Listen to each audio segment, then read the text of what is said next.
જય માં ખોડિયાર બધાય ભાઈઓને મારા જય માતાજી। તો મિત્રો હરપલ તમને માં ખોડિયાર ખુશ રાખે અને હસતા રાખે। તો મિત્રો હવે અમે તય ખેડતા હતા અને પહેલી વાર તો ખેરાઈ જ જાય, બીજી વારમાં પછી ખેરશું એટલે બહુ આવશે નહીં। આ વરસાદને કાંઈ નક્કી નથી, એકવાર તો આવી ગયો હે ભોગા અમારે ખરવાના બાકી, ખેરાવાના બાકી હતા તલ, તો માથે તલ આવી, તલ તો હવે સારા છે, વાંધો નહીં આવ્યો। તો પવન આવે એના હિસાબે બહુ ભોગા ઉડી જાય છે કોક કોક, પણ હવે તો બહુ આગાહી કહે છે પવન આવશે બહુ જોરદાર। તો જે થાય એ થાય, હવે આપણે શું આપણા હાથમાં તો નથી કાંઈ। તો મિત્રો હાલો હું તમને તલ બતાવી દઉં કેટલા ખેરાઈ।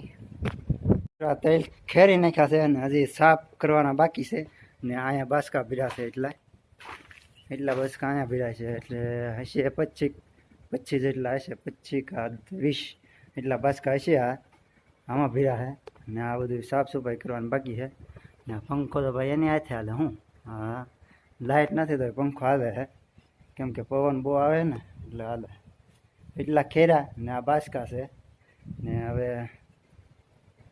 આ બધા ઓઘા ઊભા છે, એ ઓઘા પવનના અમુક પડી જાય, અમુક રહ્યા છે જે હતા એ મોટા। હાલો બસ આપણે જઈએ ધાબા ઉપર, પવન સારો લાગે।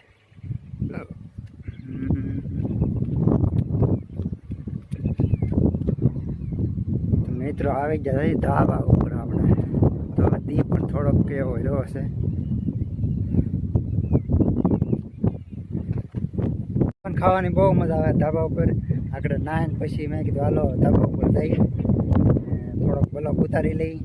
તો હવે ફરી મળશું નવા બ્લોકમાં, બનાવશું ને હવે કોમેડી વિડીયો પણ બનાવશું, કોઈને બર્થડેના હોય વિડીયો એ પણ હવે બનાવશું આપણે।